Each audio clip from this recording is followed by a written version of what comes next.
Olá pessoal, sejam bem-vindos a mais uma unidade temática e hoje o assunto a ser tratado serão os princípios do direito processual penal. E aí então, antes de começar então a falar desses princípios, algumas noções gerais da ideia do que é princípio e as suas funções. Os princípios são proposições básicas, fundamentais, típicas, que condicionam estruturas subsequentes. São os alicerces de uma ciência. E aí, então, podemos afirmar que os princípios possuem três aspectos essenciais. Num aspecto funcional, os princípios são as ideias fundamentais e informadoras de uma ordem jurídica. Funcionam como vetores para soluções interpretativas. Já num aspecto essencial, os princípios são normas jurídicas, são fontes do direito, integram o direito positivo. São, na verdade, normas qualificadas, porque os princípios fixam diretrizes que vão auxiliar na compreensão da ordem jurídica. E aí, no último aspecto, no aspecto finalístico, podemos dizer que os princípios eles vão fixar diretrizes, nortes, rumos a serem seguidos pelo Estado, pela sociedade, pela própria ordem jurídica. Os princípios visam dar ao sistema jurídico, para a ordem jurídica, uma lógica, uma racionalidade, uma harmonia e uma coesão. Pois bem, também podemos afirmar em relação aos princípios que eles possuem características específicas. Quais são essas características? A primeira característica é a chamada complementariedade. Essa característica significa que os princípios devem ser interpretados de forma conjunta. Segunda característica, a poliformia. Os princípios eles são mutáveis, eles são adaptáveis às exigências de uma nova realidade social. Outra característica dos princípios, a vinculabilidade. Os princípios são normas jurídicas e, como normas jurídicas, vinculam tanto o Estado como a própria sociedade. Outra característica, a ideia da normatividade, a ideia de que os princípios são normas jurídicas. Uma outra característica é a ideia da transcendência. Os princípios eles fixam diretrizes a serem seguidas. Outra característica, a objetividade. Os princípios não geram direitos subjetivos. Que outra característica nós podemos enumerar? A generalidade. Os princípios não regulam situações determinadas. Na verdade, os princípios são aplicados a uma multiplicidade de situações. Outra característica, a informatividade. Os princípios informam a ordem jurídica. Outra característica, os princípios têm um caráter deontológico, no sentido de que estabelece aquilo que é devido. Outra característica finalística. Os princípios têm a ideia de fixar diretrizes e os rumos que dão coerência e lógica para a ordem jurídica. Outra característica dos princípios é a chamada dimensão axiológica. Os princípios protegem valores considerados importantes para uma determinada sociedade. E, por fim, a primariedade. Os princípios funcionam como ponto de partida para a elaboração e compreensão da ordem jurídica.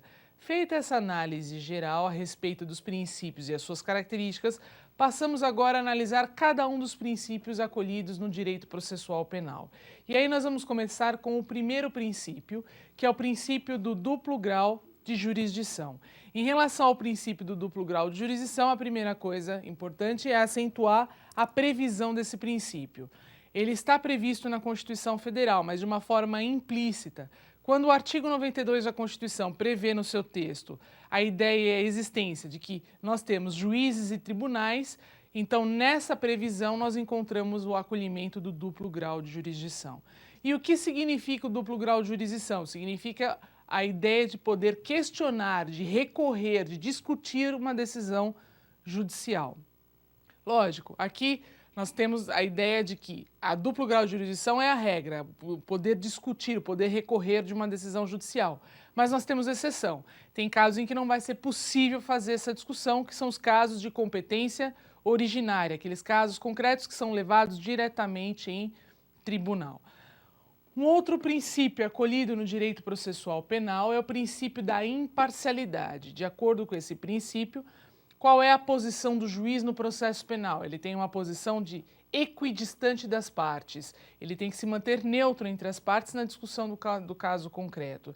E aí esse princípio da imparcialidade proíbe que o juiz seja impedido ou suspeito no julgamento daquele caso concreto. O outro princípio que nós temos é o princípio da identidade física. Esse princípio prega que o juiz que instrui, o juiz que faz a coleta de provas deve julgar. Aliás, ele está mais habilitado para fazer esse tipo de análise. Colhendo as provas, ele pode, então, efetivamente julgar.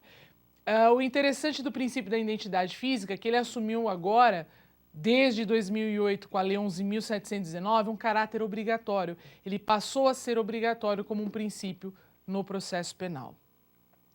Outro princípio importante e acolhido no direito processual penal é o princípio da publicidade processual.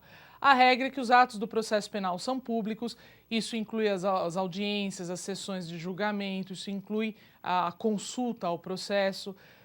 Como regra geral, nós temos a publicidade, mas em determinados casos é necessário manter o segredo de justiça. Esse segredo de justiça vai ser decretado de ofício pelo juiz ou a requerimento das partes ou do Ministério Público. Quais são os casos que motivam o segredo de justiça? Você tem quando houver algum escândalo, quando houver um inconveniente grave ou quando houver um perigo de perturbação da ordem. Então, no processo penal, esses são os casos de segredo de justiça. Pois bem, qual é o outro princípio acolhido no direito processual penal? O princípio da ampla defesa. Esse princípio, como é que ele se manifesta? Através de duas ideias, através da defesa técnica e através da autodefesa. Defesa técnica é a exigência de estar representado por um profissional legalmente habilitado para patrocinar e defender os seus interesses. Isso, então, é a defesa técnica. A autodefesa se manifesta através do direito de presença, que é o direito da pessoa de acompanhar todo o desenvolvimento daquele processo penal, e o direito de audiência, que é o direito de ser ouvido e de se manifestar sobre os atos que compõem o desenvolvimento do processo penal. Tudo bem. Em relação a outro princípio, nós podemos destacar também no processo penal o princípio do contraditório. Nós falamos em um contraditório normal ou diferido. No contraditório normal, antes do juiz tomar uma decisão, ele deve sempre ouvir os dois lados daquela questão, dois lados daquela controvérsia, mas existe também o chamado contraditório diferido, onde o juiz, em primeiro lugar, toma a decisão porque é considerado urgente, há um perigo de ineficácia, para depois ouvir a parte contrária a respeito. Uma coisa que deve ficar claro para concurso é que não existe contraditório em inquérito policial. Nós temos somente um tipo de inquérito que admite essa ideia do contraditório, que é o inquérito utilizado para a expulsão de estrangeiro. Outro princípio acolhido no sistema processual penal é o princípio da persuasão racional. De acordo com esse princípio, o juiz, quando vai julgar os casos, ele tem que se basear nas provas que são coletadas naquele processo.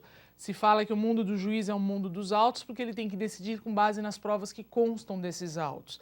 O juiz tem uma livre apreciação da prova. Não existe na lei uma pré-fixação de critérios de como ele tem que valorar aquela prova. Ele tem, então, a livre apreciação. O juiz não está vinculado a um laudo pericial. Ele pode, então, desde que fundamente a sua posição, não concordar com o laudo pericial. E quando o juiz faz uma análise das provas para, então, efetivamente julgar o caso concreto, ele tem que fazer isso sempre de forma fundamentada. Essa é a ideia da persuasão racional. Um outro princípio acolhido no nosso sistema é o princípio da inadmissibilidade das provas ilícitas. De acordo com esse princípio, é vedado acolher no processo a chamada prova ilegal. Alguns doutrinadores ainda fazem uma distinção entre prova ilícita e prova ilegítima, dizendo então que prova ilícita é aquela obtida em desacordo com as regras de direito material e a prova ilegítima seria aquela obtida em desacordo com as regras de direito processual. O interessante, embora essa distinção seja meramente doutrinária e não acolhida numa unanimidade dos autores, podemos afirmar que existe a proibição de se admitir essas provas ilícitas no processo penal. No entanto, nós podemos, então, ver uma exceção a essa regra da inadmissibilidade. Eu posso, sim, admitir uma prova ilícita no processo penal quando for para provar a inocência de um acusado ou no caso de legítima defesa dos direitos fundamentais. Então, fiquem atentos a essas duas exceções. Admito prova ilícita quando for para provar a inocência do acusado ou em caso de legítima defesa dos direitos fundamentais. Quando a prova é ilícita, tudo que dela derivar também será considerado ilícito, né? As chamadas provas ilícitas por derivação. Estas também, na regra, não são admissíveis no processo penal. Um outro princípio importante é o princípio do devido processo legal. Esse princípio, ele possui dois significados básicos, um significado conhecido como material e o outro formal. A ideia do devido processo legal é que ninguém pode ser processado ou perder a sua liberdade ou seus bens, senão através do devido processo legal. Quando existir um processo, a pessoa que está sendo objeto daquele processo deve ter respeito aos seus direitos e às suas garantias fundamentais. E para então a pessoa perder a liberdade ou seus bens, ela precisa então sofrer um processo que é a apuração daquela realidade, daquele caso concreto, para realmente saber se ela merece perder a liberdade ou perder os seus bens. Então, num aspecto material, significa a pessoa envolvida no processo tem que ter seus direitos e garantias respeitados. E o devido processo legal, num aspecto formal, está ligado com a existência do processo para apurar a realidade se a pessoa merece perder a liberdade ou seus bens num caso concreto. Esse devido processo legal, ele possui efeitos, né? Em razão do devido processo legal, surgem então garantias consideradas mínimas para a pessoa ficar protegida nesse processo penal, que é a ideia de você ter a possibilidade de ajuizar uma revisão criminal para tentar reverter o trânsito em julgado de uma sentença injusta. No caso do duplo grau de jurisdição, você ter a possibilidade de recorrer das decisões do juiz, a motivação, a ideia de que o juiz tem que fundamentar a decisão que ele coloca num caso concreto, a publicidade dos atos, a ideia da defesa, a ideia de eu ter noção e ser informado dos atos do processo no qual eu estou envolvido, e a ideia de eu ter possibilidade de acompanhar, de presenciar todo o desenvolvimento do processo. É isso, ficamos por aqui, até uma próxima oportunidade, bons estudos.